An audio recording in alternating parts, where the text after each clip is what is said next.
against America. Standby. Isa lang naman ang okay, balik po tayo dito dati pinag-uusapan itong ano kaya ang mangyayari dito sa West Philippine Sea in the conflict in view or in the light of this decision of the Arbitration Committee. Anong pwedeng gawin ng Pilipinas? Meron ba? Wala? Okay, tahimik lang tayo at maaga pa. O kaya ano ang tingin mo? Should we continue to express a willingness to talk to China when in effect, medyo sinampal na tayo at sinabi, no, only bilateral discussions, if you set aside the judgment. So in effect, what they said is that bukas sila ng pito tapos sinara sa mukha natin. Well, let's continue engaging. Oh. Dapat open ang diplomatic channels natin. Gayahin natin yung ginagawa ng Vietnam, no? Vietnam has almost a 1,000-year history of conflict with China.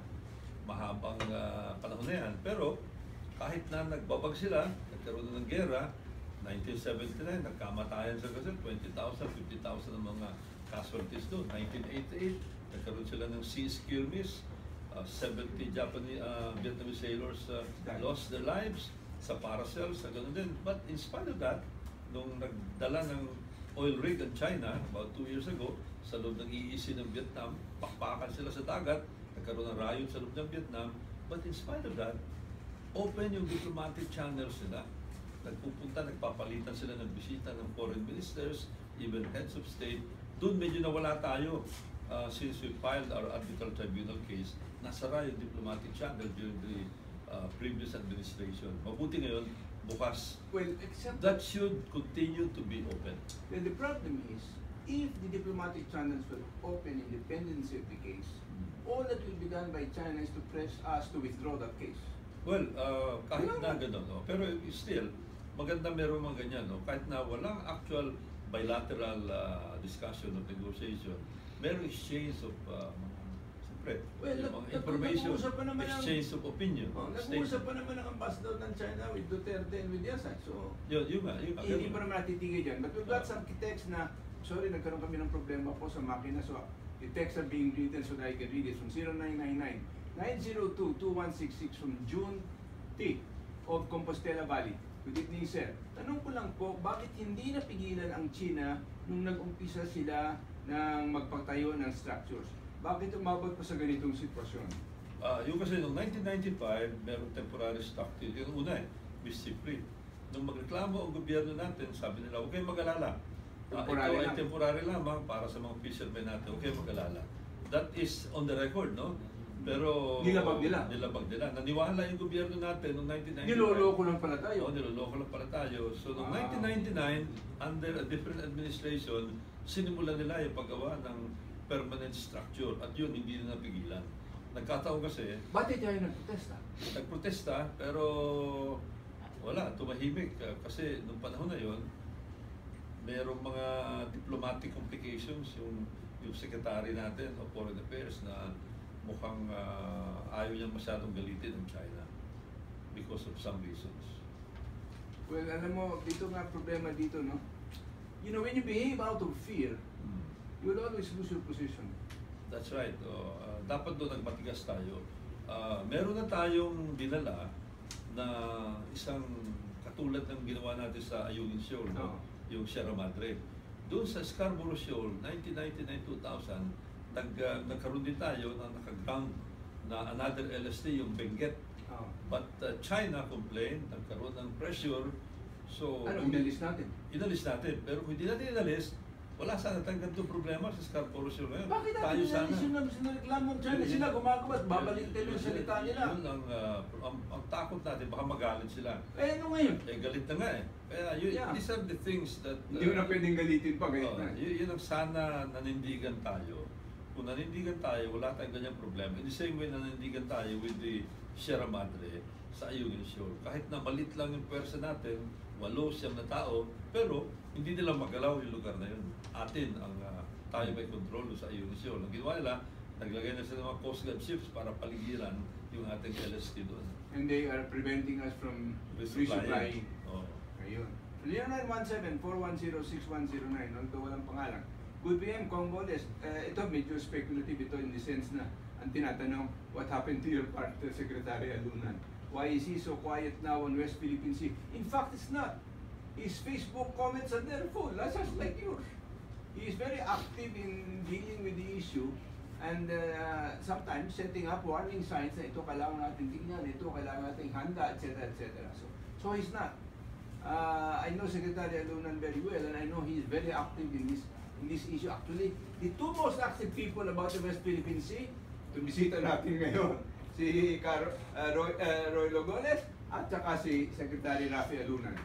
Nag-post nga si Rafi, kung pupunta daw si FBR sa China, mag-a-apply siya as the assistant. So yun, so hindi po tahimik si Secretary Alunan. From 0997-280-4893. Good PM, sir.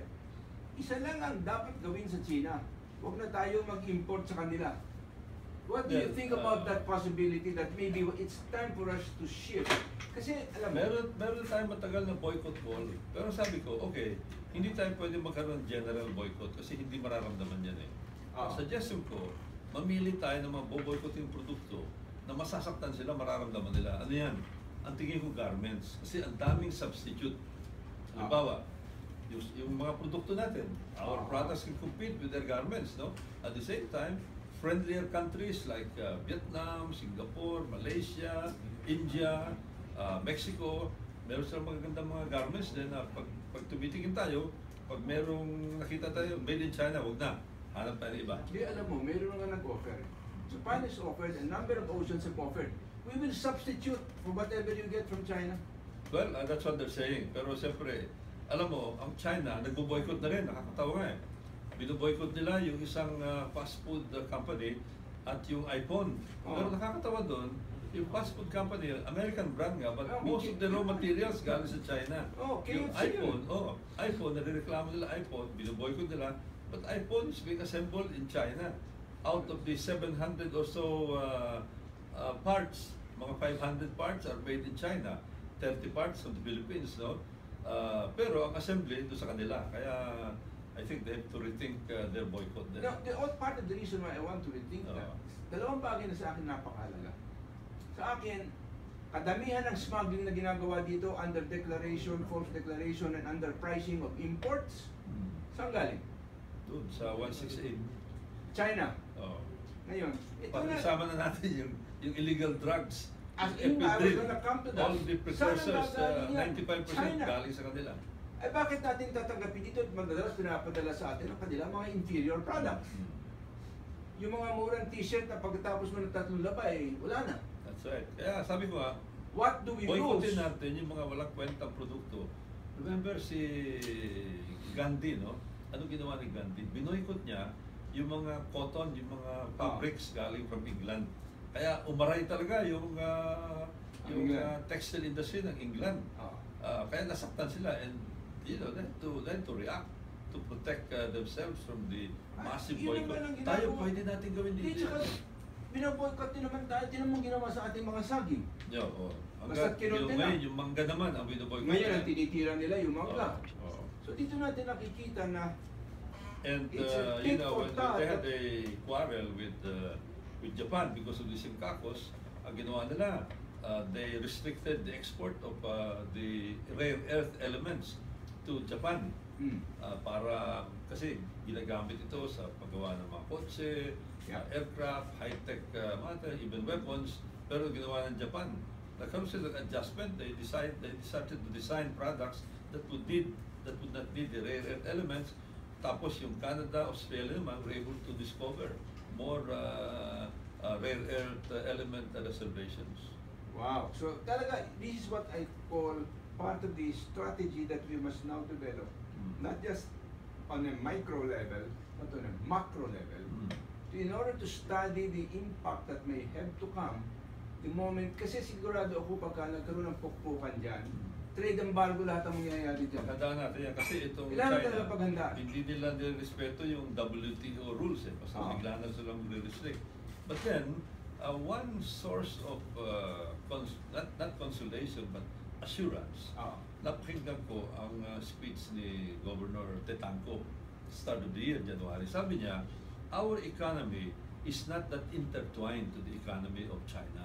Kaya kahit na bumagsak limbawa ng economy ng China, a lot of people are worried about the economy, hindi natin masyadong mararamdaman. kasi na-diversify natin yung ating Saka trade. maraming ibang sources. Ibang sources. Na pwedeng That's pulin. right. Alright. 0922-457-1825 from Raul Santa Barbara of Marikina. May posibilidad po bang magkaroon ng unconfrontation ng Philippines at China? Salamat po. Hindi Philippines. I'm more concerned about Kasi wala tayong panlaban US, kahit na US and And China. China. Kasi malalaking puwersa ang nagsasalubong ngayon. Nagkakaharap sa dagat, nagkakaharap sa air. Yung sabi ko yung strategic bomber pumasok na sa Scarborough Shoal. Meron silang mga P-8 Poseidon na binabas ng mga J-11 fighters ng China. In Japan, mas lalong matindi ang sitwasyon doon. Kunti na sila nagputukan doon, di ba? Nagkaharapan sila. Last year, nagkaroon ng mga 500 plus scramblings ang Japan because of the entry of fighters from China. In 1 month time, between April and June, mga 199 scramblings. Doon mas mainit ang sitwasyon. And you know, when something happens in the East China Sea, in the Senkaku area,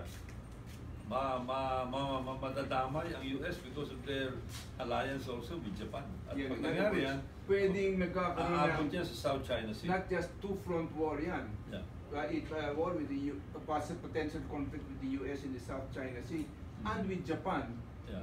in that Well, area. that increases the risk, but at the same time, it may also decrease the risk because China will realize that the masyadong malaki potential itong damage Oh. will be terrible in their part dahil hindi lang US ang kaharap nila, pati Japan kaharap nila, pati India na rin, interesado na India. Hindi, tsaka India, kumontra na sa Japan din sa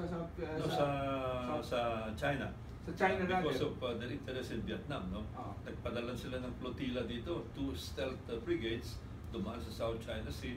Ang tawag nila, operational deployment, although they participate sa Malabar exercise. At meron silang confrontation going on now doon sa kanilang land border, doon ba na sa may Himalayas. So medyo may tension din doon. May tension din So doon. makikita mo marami palang At forces yun, of ang dapat conflict around China. pag-aralan ng China, talagang they should realize na pag nagsimula sila ng gulo, either here in the South China Sea or in the East China Sea, maraming Konsekwensya. Parang Kasi mga domino magbabagsakan India will take advantage of that kasi a weakened China will be favorable to India. Okay, from 0939-255-81774. From Marlon Manawag of Caloocan, good day po. Tanong ko lang po kung magmamatigas po ang China, magkakaroon po ba ng World War III? Salamat po. Now, that's an interesting question because China is a nuclear power. And they have the missiles and the ability to reach America with their missiles. Yeah, they have, although they have very few warheads, no? Mga 200 plus lang against 1,700 deployed by the US, plus maybe about 6,000 more. Kaya in the nuclear chain, medyo lamang na lamang ang Medyo dehado sila. Dehado sila. But you know, kahit na isa lang yan, a city is a city, kunyari. Kaya yan ang mga bagay na pinag-aaralan ng mga strategies. But you know, a nuclear exchange is the most extreme. Palagi ko, both sides will not take that option. They will remain conventional. In other words, Well, ang problema kasi dito, Roelo, is the issue na lost face. yeah. Baka mayroong masyadong pusok dyan na basta mag-uumpisa. Yun nga, lost face, parang mga bata, tayo. Diba, minsan kaya tayo nakikipag-away sa eskwela nung high school dahil nga kahiyaan. Behind the gym, kita tayo. Kita tayo, kalapitin mo yung ganito, tapos bugbugan na. Ay, nako. From 0948-966-9201 from Aldo Antique. Ang dapat gawin ng gobyerno ay paunlarin ang ekonomiya. Gumawa ng maraming trabaho para mapauwi natin ang mga Pilipinong nagtatrabaho sa China para ma-pressure natin at itigil natin ang mga import sa China. Huwag makipagkalakalan sa mga komunista. Well, we start with the selective boycott. Pero hindi man pwedeng 100% boycott. Kasi, siyempre, Because we also have to prepare for it. we have to engage with other countries pagdating sa trade. That's for everybody's benefit. Okay, from 0946-243-5942, Sir, 5942, Sir Buditi, di tayo dapat mapahal